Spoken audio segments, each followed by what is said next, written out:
직관에 귀 기울여야 할 이유가 있다는 것을 납득해야 비로소 사인에도 주의를 기울여야 하는 이유를 깨달을 수 있다. 사인의 마음을 열 수 있다면 당신도 역시 한계없는 삶을 살 수 있다. 사인을 인식하기 시작하면 삶은 절대 전과 같을 수 없다.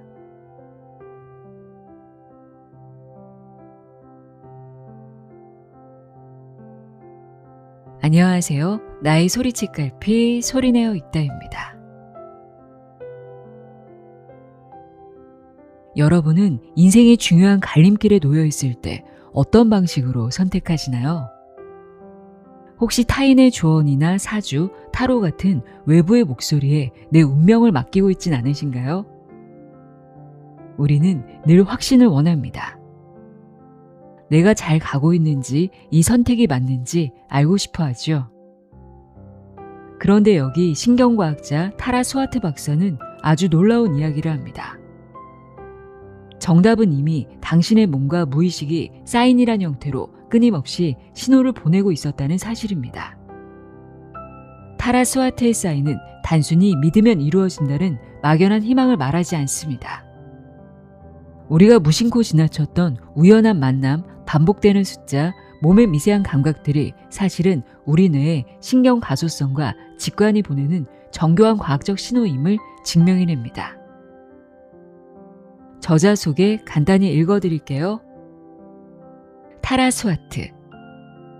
신경과학자이자 정신과 전문의로 미국 MIT 슬론 경영대학원과 영국 킹스 칼리지 런던에서 교수직을 겸하고 있다. 의학과 과학은 물론 비즈니스 영역까지 아우르며 전문성을 인정받고 있으며 특히 인간 두뇌의 잠재력을 과학적으로 분석, 확장하는 연구를 통해 전 세계 리더와 조직의 자문을 맡아왔다. 이 책은 직관을 기반으로 삶의 방향을 정할 때나 선택의 순간에 우리를 이끄는 신호, 사인의 정체를 이야기하고 있습니다. 이 책에 따르면 우리의 뇌는 삶에서 얻은 교훈과 반복되는 패턴을 몸과 무의식에 차곡차곡 보관해 둔다고 합니다. 그리고 그 지혜가 필요할 때마다 반복되는 숫자나 상황, 때로는 몸의 감각이라는 사인을 통해 우리에게 신호를 보내는데요. 논리가 아닌 이 직관의 주의를 기울여 사인을 인식하기 시작할 때 비로소 우리 뇌의 회로는 재구조화되며 삶은 절대 전과 같을 수 없는 새로운 방향으로 흐르기 시작한다고 합니다. 저자는 이 사인의 마음을 열 수만 있다면 우리는 한계없는 삶을 살아갈 수 있다고 강조합니다.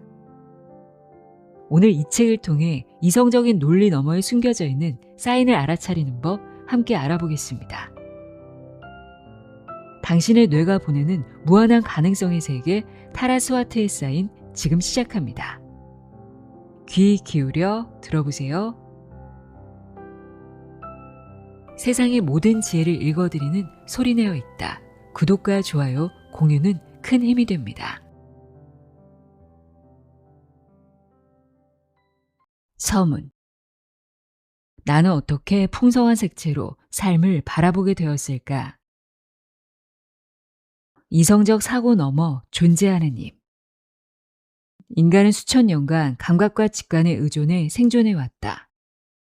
휴대폰으로 날씨를 확인할 순 없었지만 그들은 하늘을 보고 나무 사이로 바람 소리를 듣고 피부에 닿는 비를 느끼고 본능에 의지해 폭풍으로부터 몸을 피해야 한다는 것을 알아냈다. 그들은 관찰한 것들에서 의미를 끌어낼 수 있었다. 이는 주변 세계뿐만 아니라 자신의 목적, 미래, 그리고 정말 중요한 것들을 동굴벽화와 토템으로 만들고자 했던 욕구에서 드러난다. 나는 정신을 산만하게 하는 것들이 현대사회 속에서 우리가 행복을 누리고 번영하는데 필수적인 어떤 것들을 자주 잃어버리게 한다고 생각한다.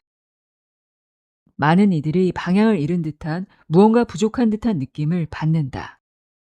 삶이 시속 100마일로 당신을 스쳐가는 듯한 느낌이 들지 않는가? 불안감이나 삶에 더 많은 것이 있어야 한다는 느낌에 사로잡혀 있진 않은가? 이성적으로 설명할 수 없는 것들을 모두 묵살하면서 한편으로는 진실을 무시하는 듯한 본능적인 느낌을 받지 않는가? 이런 느낌들이 익숙하다면 안심하라. 당신만 그런 것이 아니다.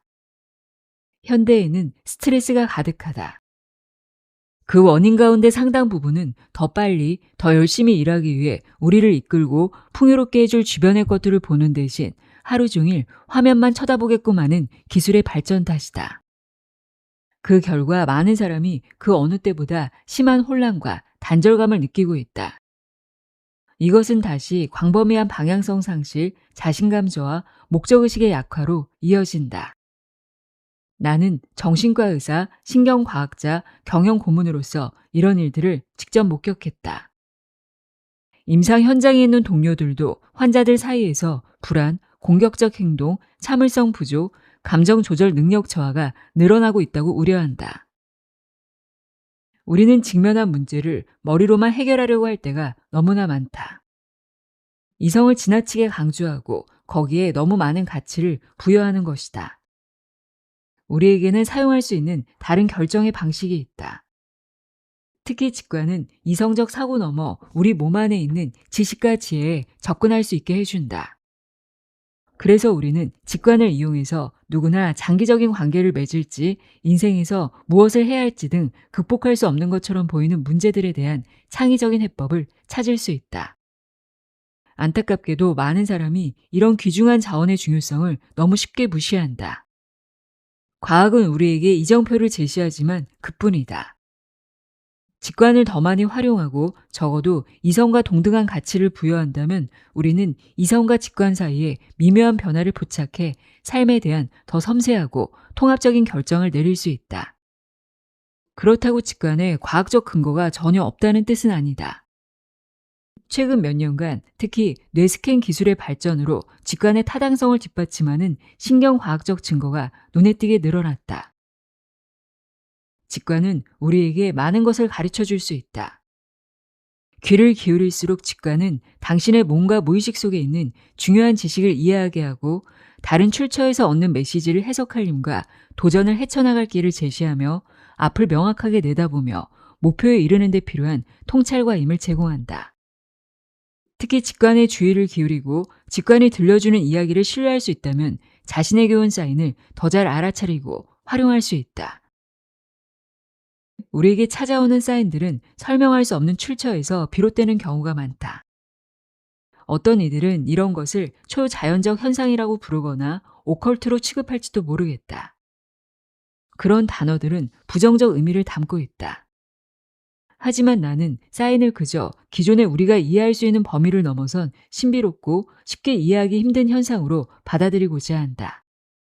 사인은 각자 개인이 가진 증거의 틀에 따라 신 혹은 천사나 우주라고도 부르는 자비로운 원천으로부터 오는 것일 수도 있고 사랑하는 이들의 영혼이 우리를 인도하고 위로하기 위해 보내는 것일 수도 있다.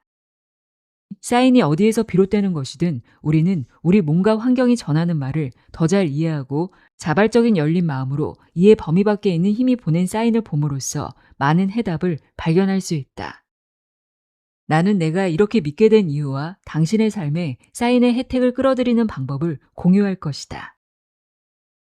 20세기 초 심리학자 칼 융은 의미 있는 우연, 즉 어떤 인과관계도 없지만 서로 연결된 듯 보이는 두 개 이상의 사건을 설명하기 위해 동시성이라는 말을 만들었다. 융은 과학을 공부했지만 이런 동시성이 어떤 영적 근원을 가리킬 수도 있다는 가능성에 마음을 열어두고 있었다.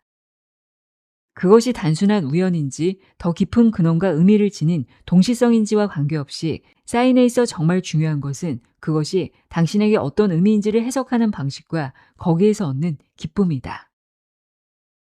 사인이라고 생각한 일을 경험한 적이 있는가? 내가 내 경험을 공유하기 시작하자 나와 이야기를 나눈 거의 모든 사람이 자신의 경험도 털어놓았다. 누군가를 생각하고 있는데 그 사람이 갑자기 문자를 보내거나 그 사람을 예기치 않게 마주친 경우가 많았고 내가 예상했던 것보다 훨씬 더 많은 사람이 사랑하는 사람의 존재를 느꼈던 경험을 했다. 자칫 정신이 이상하다는 이야기를 들을까 겁이 나서 자주 하지 못하는 이야기의 문이 그렇게 열렸다.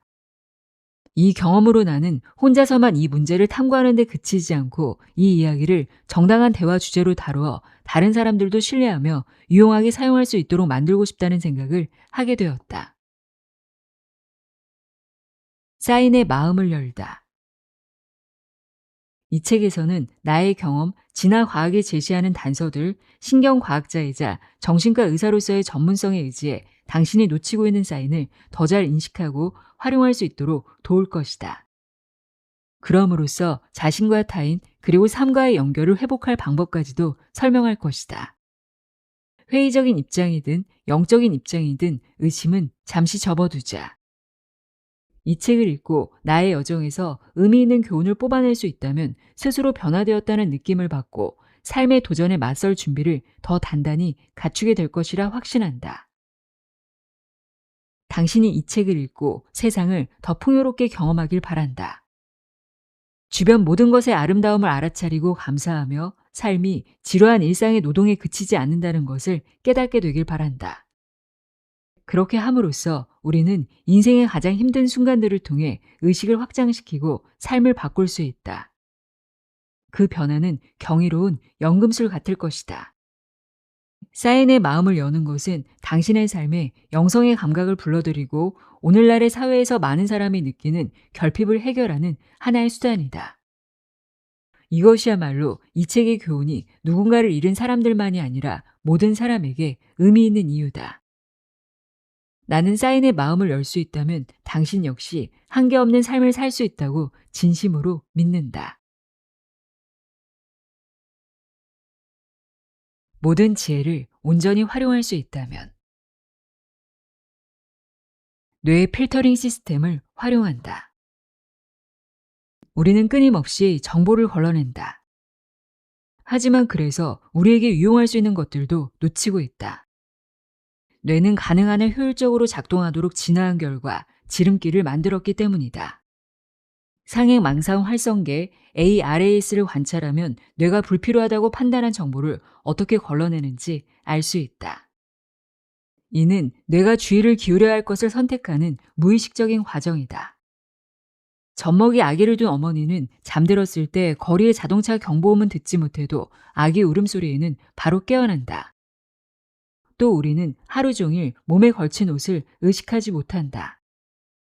만약 옷을 의식하게 된다면 뇌는 가장 면적이 넓은 장기인 피부로부터 들어오는 엄청난 양의 데이터를 처리해야 하기 때문이다. 생존이 필수적인 정보가 아닌 것은 거른다. 하지만 마음 챙김이나 뇌의 사전 준비를 통해 이런 필터링 과정을 극복하는 법을 배울 수 있다. 원래라면 놓쳤을 것들을 알아차리게 되는 것이다. 마음 챙김과 뇌의 사전 준비는 우리가 사인을 알아차리고 활용하는 능력에서 핵심이 되기 때문에 이후에 더 자세히 설명할 것이다. 꿈을 꿀 때에도 상행망상 활성계가 이완되는 것을 살짝 경험할 수 있다. 잠들기 위해서는 보통 육체적, 심리적으로 안전한 상태에 있어야 하며 그 결과 뇌 입장에서는 생존의 결정적인 요소만 우선할 필요가 줄어든다. 이완된 상태에서는 알 수 없는 근원과 소통하거나 평소에는 감춰져 있던 정보에 접근하는 일이 일어나기도 한다. 이것은 예지몽을 설명하는 데 도움이 된다. 티베트 의사이자 철학자인 니다 체나그창 박사는 깊은 잠이 임사체험과 비슷한 깊은 명상의 상태라고 말한다. 꿈에 빠져들 때 우리는 다른 세상에 있고 정신적으로는 이 세상에 존재하지 않는 것과 같다. 즉 우리는 매일 밤마다 작은 죽음을 체험하는 것이다. 따라서 사인은 꿈을 통해서도 우리에게 다가올 수 있다. 선택적 주의 집중과 필터링은 현저성 네트워크의 예다. 현저성 네트워크는 생존과 가장 관련성이 높은 감각 정보에 집중할 수 있게 해준다. 주변의 모든 것에 주의를 기울일 수는 없다. 그렇게 한다면 옷이 몸에 닿는 느낌을 의식하는 것처럼 제대로 기능할 수 없을 테니 말이다. 신경과학적 용어로 현저성이란 뇌가 제한된 지각적, 인지적 자원을 가장 중요하거나 관련 있다고 여겨지는 대상에 집중시키는 과정을 말한다. 무의식적으로 일어나는 이 과정은 습관화의 반대 개념으로 이해할 수 있다. 습관화란 뇌가 반복적으로 노출되어 중요하지 않다고 판단하는 것들에 대해 더 이상 지각하지 않게 되는 과정을 뜻한다. 정말 멋진 건물이나 나무가 있더라도 매일 그 앞을 지나친다면 결국 그것들은 현저성을 만들어내지 못하거나 주의를 끌지 못한다. 당신이 거기에 익숙해져 있기 때문이다. 즉, 습관화가 된 것이다. 현저성은 이처럼 다양한 방식으로 작동한다. 참신성. 새롭거나 이례적으로 인식되는 것은 뇌에 더 큰 영향을 끼친다. 필터링. 상해 망상 활성계의 경우처럼 열정을 느끼는 것에 얼마나 주의를 집중하느냐에 따라 무엇이 걸러질지 결정된다. 선택적 주의 집중. 뇌가 중요하다고 판단하는 것에는 집중하고 방해가 된다고 생각하는 것은 무시하는 과정이다. 가치 표시화. 뇌는 주의를 기울여야 하는 것들을 중요도에 따라 순위를 매긴다. 순위에는 두 가지 요소가 반영된다. 하나는 생존과 매우 관련이 있는 논리적인 요소이고 다른 하나는 단순히 살아남는 것이 아닌 풍요롭게 잘 사는 것에 더 가까운 감정적 요소다. 어떤 놀라운 것을 알아채거나 무언가에 주의를 기울이면 뇌는 무의식적으로 그 정보를 우선한다. 예를 들어 새 차를 산 사람들은 길에서 같은 모델의 차가 훨씬 더 많이 눈에 띈다고 말한다. 실제로 같은 차가 더 많아진 것은 아니다. 단지 뇌가 그것을 알아차리도록 준비된 것일 뿐이다. 이런 과정을 바더 마이노프 현상이라고 부르기도 하며 이후 언어학자 아널드 지위키가 이를 빈도 착각으로 명명했다. 마케터들이 이를 종종 이용한다. 제품을 많이 노출해 실제보다 인기 있다고 생각하게 만들어서 제품을 사도록 유도하는 것이다.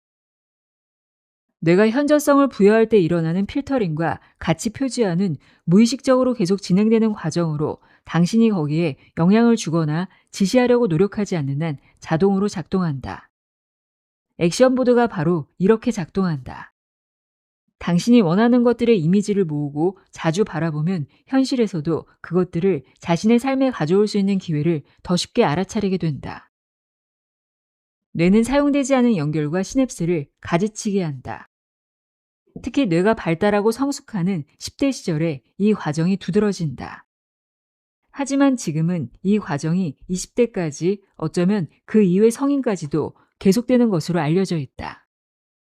나는 연구를 통해 자신이 가치가 없는 사람이라거나 자신에게는 좋은 일이 일어나지 않는다고 말하는 대신 감사, 아름다움, 행복과 같은 것들에 집중한다면 그런 부정적인 경로들은 가지치기가 되고 유익한 경로들을 강화할 수 있다는 것을 발견했다. 뇌 안에 이미 만들어진 것을 되돌릴 수는 없지만 그 위에 새로운 내용을 덮어쓸 수는 있다.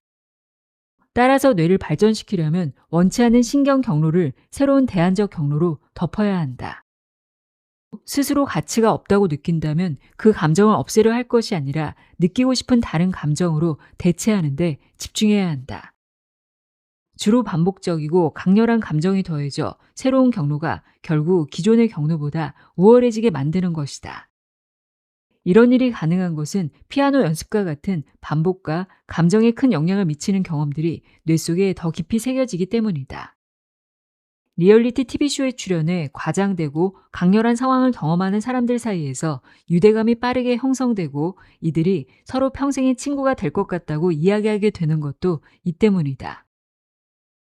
이는 여기에 주체성이 관여한다는 것을 의미한다.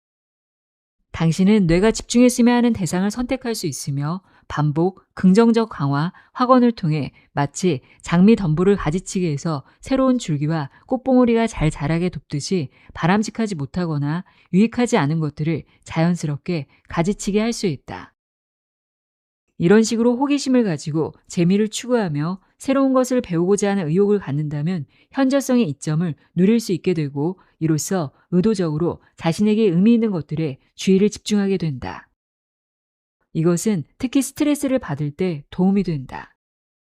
스트레스는 직관을 흐리게 하고 사인을 알아차리고 해석하는 능력을 떨어뜨릴 수 있기 때문이다. 자신의 인식을 통제할 수 있다면 사인을 더 잘 알아차릴 수 있다. 알아차림의 기술은 우리가 반드시 길러야 할 매우 중요한 기술이다. 이 기술은 풍요로운 사고방식과 결합해 당신에게 사인을 끌어들이고 직관을 통해 해석할 수 있게 해줄 것이다. 뇌는 생존 메커니즘에 따라 위험과 회피 쪽으로 더 주의를 기울이는 부정 편향을 가지고 있으며 따라서 우리는 보상을 얻는 선택지보다 손실을 피하는 선택지를 택할 가능성이 더 높다. 노벨상을 수상한 심리학자 데니얼 카너먼의 표현대로 기회보다 위협을 더 긴급하게 다루는 유기체일수록 살아남아 번식할 확률이 더 높다.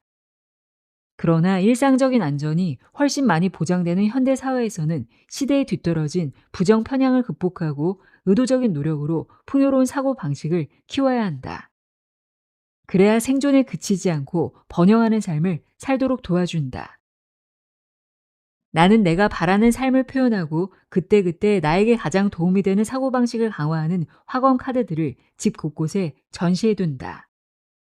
뇌의 주의를 자신이 정말로 가치 있게 여기는 것들로 향하게 만들지 않는 것은 곧 자신이 가진 통제력을 충분히 발휘하지 않는 것이다.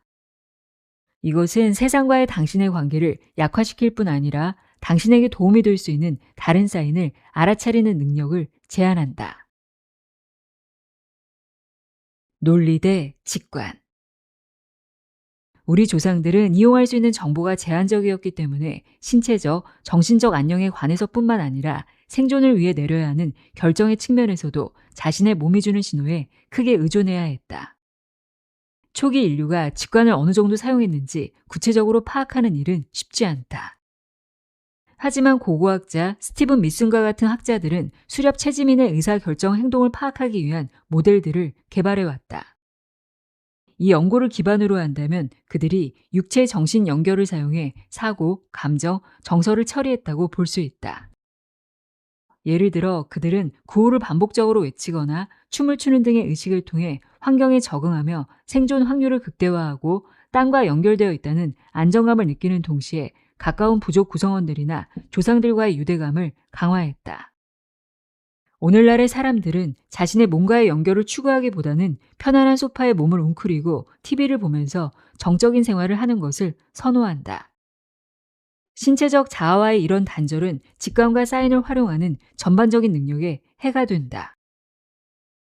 2018년 이전에는 내가 자문했던 많은 사업가가 직관의 유효성과 실체를 의심하며 그것을 무시했다. 그들 대부분은 논리와 대뇌피질의 작업 기억에는 기꺼이 의존하면서도 누구를 고용하거나 해고할지와 같은 중요한 결정을 내릴 때 직관에 기반하는 것을 꺼렸다. 그들 중 상당수는 직관이란 것의 존재 자체를 의심했다. 그러나 뇌를 스캔하고 뉴런이 어떻게 연결되고 정보를 저장하는지를 더 많이 알게 되면서 직관의 타당성은 더욱 강화되었다. 예를 들어 뇌 영상 연구에서는 뇌 안화 전두피질 영역이 불완전한 뇌 외부 정보를 무의식적인 방식으로 처리하는데 중추적인 역할을 한다는 사실이 밝혀졌다. 우리가 직감으로 느끼는 것이 바로 이것이다. 이제는 중요한 결정을 내릴 때 직관이 핵심적인 역할을 한다고 말하는 리더들이 많아졌다. 나이 든 세대의 리더들이 특히 그렇다. 이는 경험을 통해 직관의 중요성을 배웠기 때문이다. 이것이 경험으로부터 오는 지혜의 가치다. 나의 삶에서도 마찬가지다. 나는 적극적으로 이런 사고방식을 발전시키고 신뢰하기 위해 노력해왔다. 나는 직관이 어떤 길을 택할지 결정하는데 대단히 가치 있는 방법이라는 것을 발견했다. 또한 이런 사고방식은 내가 사인을 알아차리고 해석해 가장 힘든 시기를 헤쳐나오고 새로운 목적과 낙관적인 시각을 되찾는 데에도 도움을 주었다. 지난 몇 년 동안 비즈니스 분야에서 직관이 의사결정 도구로서 점점 더 많이 받아들여지면서 창의적 영역이나 영적인 영역만큼은 아니지만 직관의 가치가 높이 평가되고 있다. 하지만 여전히 많은 사람이 이 귀중한 자원을 충분히 효과적으로 사용하지 못하거나 전혀 활용하지 못하고 있다. 바로 삶에서 데이터와 합리성을 우선하고 있는 것이 그 이유 중 하나다. 우리는 피곤할 때 몸의 소리에 귀를 기울이는 대신 수면을 추적하고 어떤 음식에 속이 더부룩해지거나 무기력해지는지 파악하는 대신 음식 불내증 검사를 받고 자신에게 맞지 않으면 오히려 역효과를 낼 수 있는 고강도 운동과 같은 유행을 따른다. 그러나 이런 논리적 접근 방식은 그 효과가 한정적이다. 우리의 정보원은 뇌만 있는 게 아니기 때문이다. 신체 역시 지식을 담고 있다. 현대생활의 일상적 압박 역시 더 이성적인 방식의 결정을 선호하게 함으로써 몸으로 느끼는 직관을 놓치게 만든다. 우리의 삶을 더 간편하게 만들고 무엇을 해야 할지 바로 알려주는 앱이나 즉각적인 해결책을 찾는 것이 너무 쉽기 때문이다. 우리의 삶을 더 간편하게 만들고 무엇을 해야 할지 바로 알려주는 앱이나 즉각적인 해결책을 찾는 것이 너무 쉽기 때문이다. 심한 압박감을 느낄 때면 누군가 또는 무언가가 나를 이끌어주기를 바라게 된다는 것을 나도 잘 안다. 그러나 자신의 의사결정을 다른 사람에게 맡길 수는 없다. 소셜미디어 인플루언서들은 우리가 필요로 하는 답을 주지 못한다. 대신 정신과 육체에 동시에 접근하는 방식을 이용해야 우리를 올바른 방향으로 이끌 수 있는 완전히 새로운 차원의 지식과 직관적인 통찰에 접근할 수 있다. 또한 적어도 18세가 될 때까지는 직관을 발휘하기 어렵다는 점도 언급해야 하겠다. 의지할 만한 인생 경험이 충분치 않기 때문이다. 젊은 사람들을 코칭할 때면 살아오면서 겪은 상황이 많지 않아 교훈과 지혜가 적다. 그 지식으로는 결정을 내리고 방향을 바꾸는 데 사용하기가 힘든 경우를 많이 보게 된다. 그래서 일기를 쓰고 그 내용을 다시 읽어보는 것이 직관을 연마하는 데 그토록 중요한 것이다. 젊을 때는 특히 더 그렇다. 나는 일기장에서 내가 까맣게 잊고 있었던 것들을 종종 발견한다. 일기가 아니었다면 완전히 잃어버릴 수도 있었던 배움의 기회를 말이다. 꿈에서 얻는 통찰. 당장 일기장에 당신의 꿈, 딜레마, 직관에서 오는 모든 통찰을 기록하기 시작하라. 일기를 쓸 때 꼭 따라야 할 엄격한 규칙 같은 것은 없다. 그저 그날 일어난 사건과 거기에 관련된 감정들을 기록하고 중요한 결정을 어떻게 내렸는지 적어두는 것으로 족하다. 그렇게 함으로써 시간이 지난 후에 일이 어떻게 진행되었는지 확인해 볼 수 있다. 소름이 돋는 것처럼 몸이 어떤 메시지를 보낼 때마다 그것을 기록해 둘 수도 있다. 빨리 시작할수록 좋다. 연습을 통해 직관을 다듬을 수 있기 때문이다. 젊을 때부터 직관에 접근하려고 노력한다면 직관을 정말로 의지할 수 있는 것으로 발전시킬 가능성이 높아진다.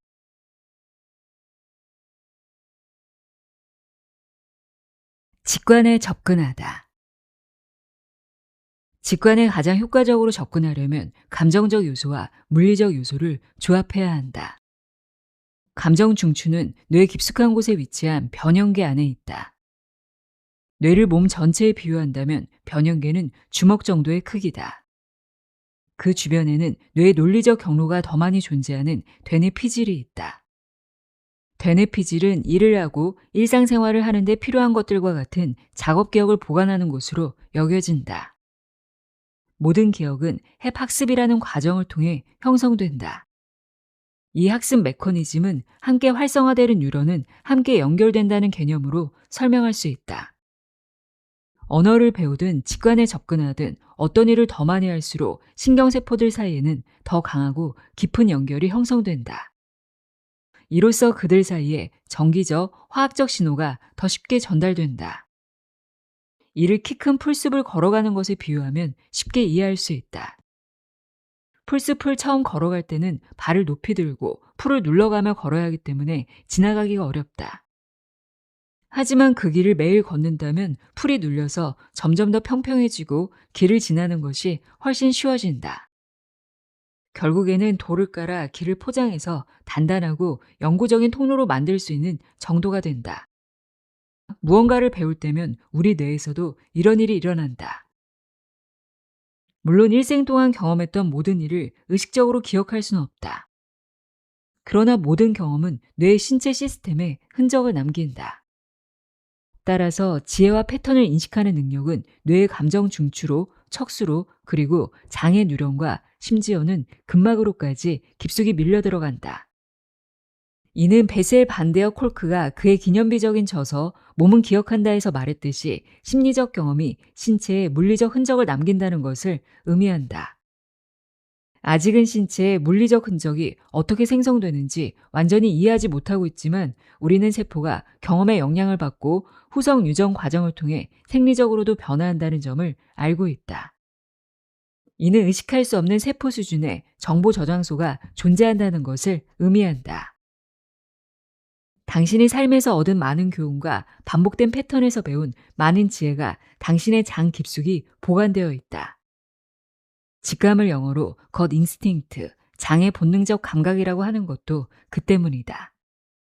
이 표현이 과학적으로 확인되기 이전부터 있었다는 것은 사람들이 직관이 장에서 비롯된다는 어렴풋한 인식을 오래전부터 가지고 있음을 보여준다. 더 나아가 이제는 특정한 삶의 경험에 대한 반응으로 근육과 근막 속에 긴장 패턴이 저장되는 것으로 알려져 있다. 스트레스를 받을 때 어깨를 움츠리거나 주먹을 꽉 쥐는 버릇이 있다면 이런 긴장 패턴이 몸속에 각인된 것이다. 트라우마와 마찬가지로 지혜와 숨겨진 정보도 핵 학습을 통해 몸속 세포에 저장될 수 있다. 이 지혜의 저장소는 인식의 범위 밖에 있지만 여전히 당신의 결정에 귀중한 지침이자 당신이 받는 사인에서 의미를 추출하는 수단이 된다. 사인과 함께하면 어떤 삶이 펼쳐질까? 사인을 인식하는 방법. 그렇다면 사인이란 무엇이며 그것을 일상에서 어떻게 받아들일 수 있을까? 무엇이 사인에 해당하는지에 관해서는 엄격한 규칙이 없으며 자신만의 준거와 해석의 틀이 핵심이다. 다만 많은 사람에게 공통적으로 나타나는 사인들이 있다. 많은 사인이 예상치 못한 장소에 있는 흰 깃털, 동물과 새들, 나비의 형태로 자연으로부터 오는 것처럼 보인다. 예상치 못한 장소에서 모양으로 사인을 보는 사람들도 많다. 예를 들어 나는 보도블록의 하트 모양이나 하트 모양의 채소와 같이 색다른 배경에서 하트를 볼 때 의미를 부여한다. 음악이나 노래 가사 역시 사인으로 여겨지곤 한다. 하지만 가장 널리 퍼진 사인은 숫자다. 10일이라는 숫자 또는 11시 11분과 같은 시간, 다른 반복되는 숫자들을 영적으로 중요하다고 여기고 이런 숫자를 우주, 세상을 떠난 사랑하는 사람, 수호 천사로부터의 사인을 전달하는 천사 숫자라고 말하는 사람들도 있다. 10일이라는 숫자는 쌍둥이 영혼이라는 영적 개념의 상징이기도 하다. 보통은 소울메이트, 즉 서로에게 끌리고 서로 배움을 주고받는 두 영혼이라는 개념이 더 친숙할 것이다. 반면에 쌍둥이 영혼은 하나의 영혼이 사랑으로 충만한 나머지 둘로 갈라졌고 두 사람이 그 영혼을 반쪽씩 가지고 있는 경우를 말한다. 쌍둥이 영혼을 만나면 예전부터 알고 지냈고 서로에게 속해 있다는 느낌을 받는다. 나는 숫자 44를 많이 발견하는데 이는 당신을 인도하고 지지하는 천사들로부터의 메시지라고 한다. 당신에게 특별한 의미를 가지는 다른 숫자들도 있을 수 있다. 수비학을 참고해 일반적으로 받아들여지는 숫자의 의미를 알아볼 수도 있지만 나는 자신에게 의미 있는 숫자를 찾아내는 것이 궁극적으로 더 영향력이 크다고 생각한다. 여러 유형의 사인들이 결국 개인적이고 각자 그리고 그들과 연결을 유지하고 있는 사람 특유의 것이기 때문이다. 사인을 알아보고 요청하다. 일기를 사용해서 당신의 사인이 무엇인지 알아내라. 주의를 끄는 반복되는 숫자, 우연의 일치, 상징, 동물들을 적어두고 예전부터 마음을 사로잡았던 형태나 물건은 무엇이었는지 생각해보라. 나의 경우 처음에는 하트와 별이었고 이후에는 무한대 기호였다. 지금의 내게는 흰 깃털과 울새도 특별한 의미를 갖는다. 나는 사인이 유효한 것인지 구분하기 위한 규칙을 정해두는 것이 좋다고 생각한다. 무엇이 사인이고 무엇이 사인이 아닌지를 판단할 수 있어야 한다. 그렇지 않으면 모든 것이 사인이 될 수 있으니 말이다. 때로는 한 번으로 충분치 않고 같은 사인을 3번은 보아야 하는 경우도 있다. 다른 길로 퇴근하는 것처럼 평소와 다른 행동을 할 때 보이는 사인이어야 한다고 말하는 사람들도 있다. 일단 자신의 사인이 무엇인지를 알아냈다면 필요할 때 사인을 보여달라고 요청하고 어떤 사인을 왜 요청했는지를 일기장에 적은 뒤에 오해의 여지가 없는 명백한 사인이 나타나기를 기다려라. 이 책을 다 읽었을 때쯤이면 자신감을 가지고 특정한 사인을 요청할 수 있고 그 사인이 나타났을 때 올바른 길을 가고 있다고 확신할 수 있게 되기를 바란다. 사인이 나타날 때까지 시간이 걸리더라도 낙심하지 말라. 위에서 언급했듯이 연습이 필요한 일이고 바로 나타나지 않을 수도 있다. 하지만 나는 정말로 필요할 때라면 당신도 사인에 접근할 수 있을 것이라고 확신한다. 내가 제안하는 변화들을 실천한 뒤 다시 일기장으로 돌아가 사인을 관찰 기록하면 훨씬 의미 있을 것이다. 사인을 요청하는 방법. 1. 명상하거나 느긋하고 편안하게 목욕하거나 자연 속을 걸으며 구체적인 사인을 요청하기에 가장 좋은 상태를 만든다. 2. 지침이나 도움이 필요한 일을 떠올린다. 혹은 사인을 받고 싶은 저 세상의 누군가에 대해 생각한다. 3. 그 사인이 어떤 것이 되어야 할지를 구체적으로 정한다. 당신과 그 사람, 은밀한 농담이나 특별한 추억과 같이 둘 사이에서만 알 수 있는 매우 개인적인 것으로 정해야 한다. 4. 상대에게 사랑과 감사의 마음을 보내고 사인을 보여달라고 청한다. 특정한 환경에서 혹은 특정 시간까지 보여달라고 청할 수 있다. 5. 더 많은 확신이 필요하다고 느낄 때면 나는 우연의 일치로 치부할 수 없도록 짧은 시간 내에 같은 사인을 3번 보여달라고 청한다. 6. 사인을 받으면 그것을 일기장에 기록한다. 7. 괜찮다면 당신이 발견한 것을 친구들과 공유해 다른 사람들이 사인을 찾는 것을 도울 수도 있다. 이제 큰 결정을 앞둘 때면 나는 나보다 훨씬 더 많은 것을 알고 있는 누군가 또는 무언가에 접근할 수 있다는 확신에서 힘을 얻는다. 모르는 것은 인정하는 일은 언제나 유용하다. 스트리밍 서비스의 알고리즘이 적확한 비유가 될 것이다. 당신이 로맨틱 코미디를 많이 보면 알고리즘은 당신이 그것만 좋아한다고 생각하고 비슷한 영화들만을 추천할 것이다. 하지만 당신이 더 폭넓고 다채로운 영화를 본다면 알고리즘은 이용 가능한 더 많은 영화를 추천할 것이다. 우리가 자신이나 주변의 사람들에게만 의존한다면 우리의 시야는 좁아지고 여러 해법과 지원을 놓치게 될 것이다.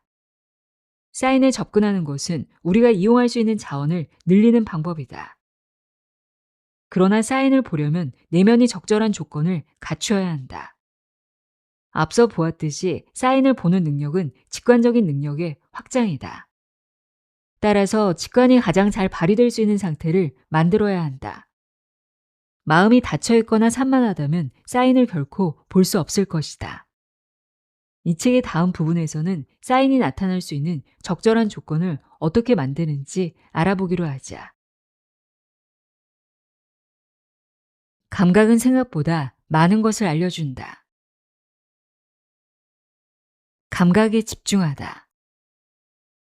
우리의 인식이 유연하다는 것은 이 순간의 감각에 대한 인식을 높여 세상에 대한 시각을 변화시키고 이를 통해 현대 생활의 산만함과 소음을 진정시킬 수 있다는 것을 의미한다. 그리고 순간의 속도를 늦춤으로써 사인이 이르는 경로를 열 수 있다. 감각에 대한 인식을 높이는 일을 꾸준히 실천한다면 세상과 관계를 맺는 방식들이 신경 가소성을 통해 뇌에 각인된다. 나는 목욕할 때 에센셜 오일을 사용하고 집안 곳곳에 디퓨저와 인센스를 둔다. 후각적 자극은 건강상의 혜택을 가져다 주기도 하지만 나는 향기가 우리에게 보내는 사인이 될 수 있다고 믿는다. 예를 들어 비행기에서 내려 다른 나라의 냄새를 알아차리거나 상점을 지나칠 때 특정한 향기가 퍼진다면 그것은 사인일 수 있다.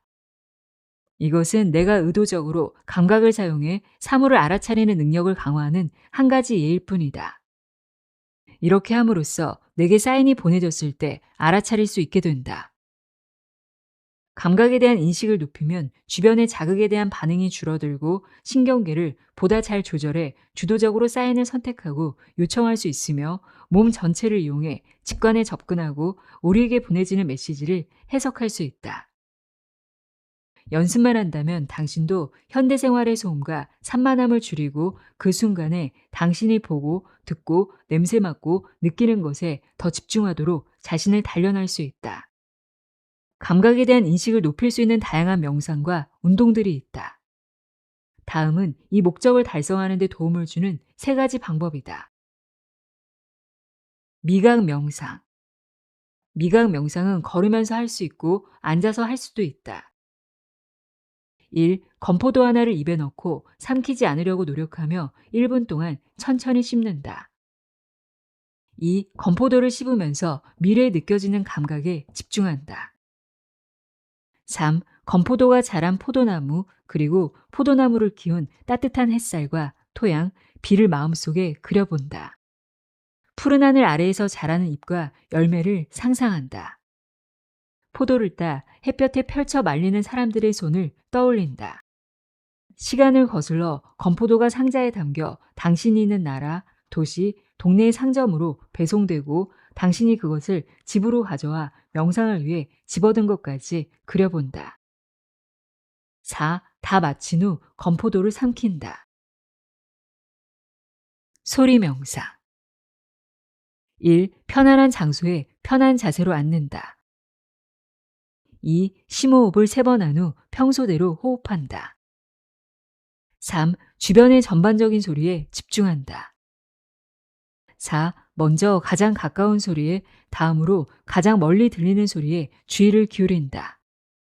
이어서 가장 큰 소리, 다음으로 가장 작은 소리에 주의를 기울인다. 5. 천천히 주의를 내면으로 옮겨 외부에는 소리가 있지만 내면에는 평온과 고요가 있다는 것을 알아차린다. 6. 시간의 흐름에 따라 점차 내면의 평온함에 대한 감각을 우선한다.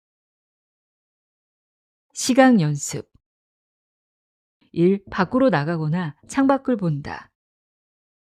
2. 1분 동안 나뭇잎이나 손바닥처럼 작고 가까운 것을 자세히 본다. 3. 그 이후에는 나무나 건물처럼 멀리 있는 큰 것에 집중한다. 4. 속도를 늦추고 그 순간 당신 주변의 것을 더 쉽게 알아차릴 수 있다는 느낌이 들 때까지 이 연습을 규칙적으로 반복한다. 이런 활동은 주의를 순간에 집중시키기 위한 것이지만 진행하는 동안 흥미로운 통찰이 떠오를 수도 있으므로 떠오른 것에 대해 깊이 생각해보고 일기에 기록해두는 것이 좋다.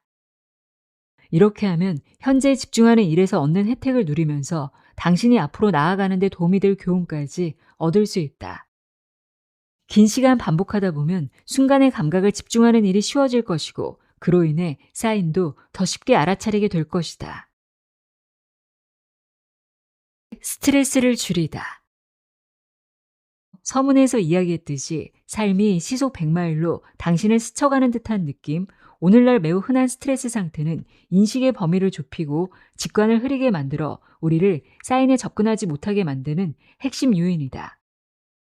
스트레스를 보다 잘 인식하고 스트레스의 지표를 세운 뒤 스트레스를 극복하는 방법을 이해하는 것이 도움이 될 것이다. 생사가 갈리는 상황에서라면 심장이 빨리 뛰고 숨이 얕아지는 것이 적절한 반응이겠지만 직장과 같은 일상적인 상황에서는 그런 반응이 도움되지 않는다. 따라서 그때그때 스트레스 수준을 조절할 수 있어야 한다. 좋은 소식은 이런 생리적 반응들이 몸이 보내는 메시지이고 당신이 개입해서 몸이 느끼는 스트레스의 영향을 완화할 수 있다는 점이다. 내수용 감각에 해당되는 감각에는 의식적인 것도 무의식적인 것도 있다. 예를 들어 심장 박동은 보통 의식하지 않지만 주의를 기울이면 심장이 얼마나 빠르게 혹은 느리게 뛰고 있는지 감지할 수 있다. 반면에 혈중산소나 이산화탄소 수준을 감지하는 것과 같은 일들은 항상 무의식적인 과정이다. 이런 감각들에는 의식적으로 접근할 수 없지만 호흡의 속도를 바꿈으로써 그것들에 영향을 미칠 수는 있다. 핵심은 당신의 몸이 보내는 신호들을 가능한 한 빨리 인식해서 그에 대한 조치를 취하는 것이다. 몸이 무언가 잘못되었음을 경고하는 신호일 때는 이 점이 특히 중요하다.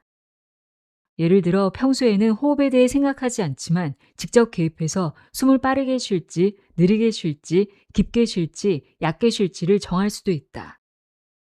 이것이 중요한 이유는 스트레스를 받을 때는 숨을 얕게 쉬거나 심지어 한동안 숨을 참게 되기 때문이다. 만성적인 스트레스나 심신에 악영향을 미치는 급성 스트레스를 방치하면 건강상의 문제가 발생할 수 있다.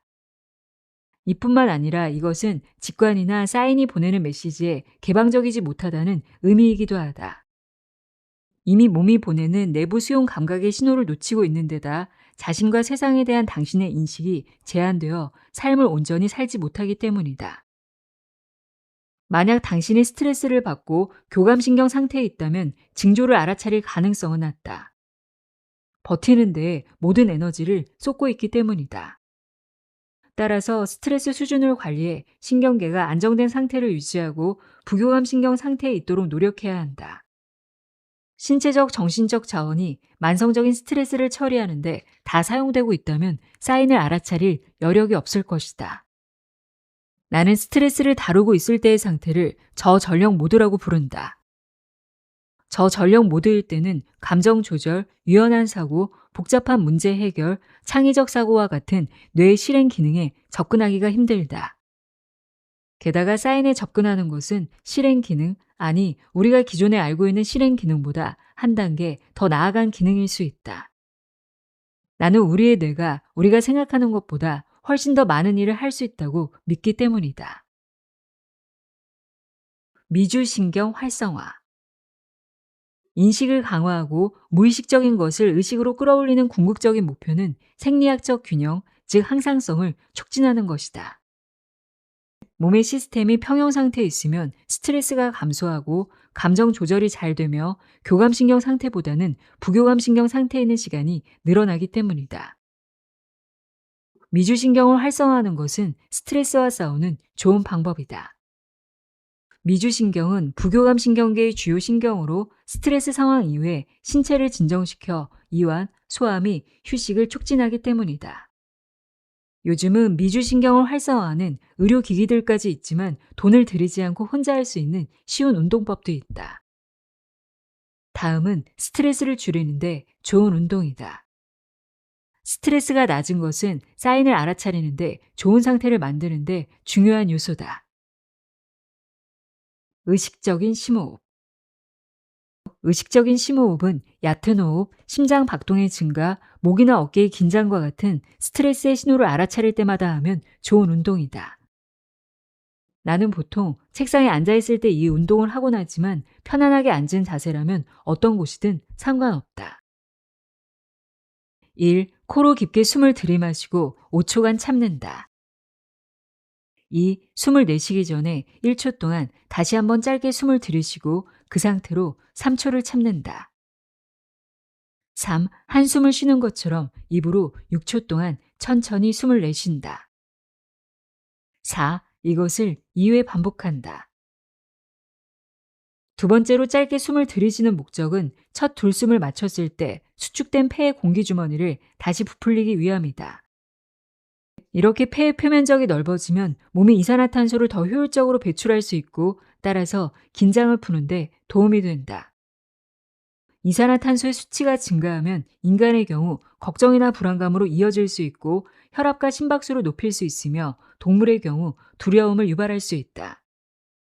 반면 한숨과 같은 긴 날숨은 심장에 위치한 수용체에 압력을 약간 높여 뇌의 맥박을 늦추라는 신호를 보낸다.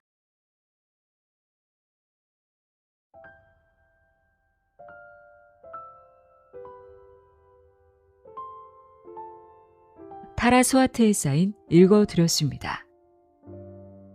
직관의 귀를 기울이는 삶이 더 지혜로운 삶이 될 수 있음을 알려주는 책이었습니다. 우리의 인생이 논리대로만 흘러가지 않는다는 것 경험해 보셨을 겁니다. 풍요로운 삶을 위해 내 안의 목소리에 귀를 기울여 보는 건 어떨까요? 오늘도 함께해 주셔서 고맙습니다.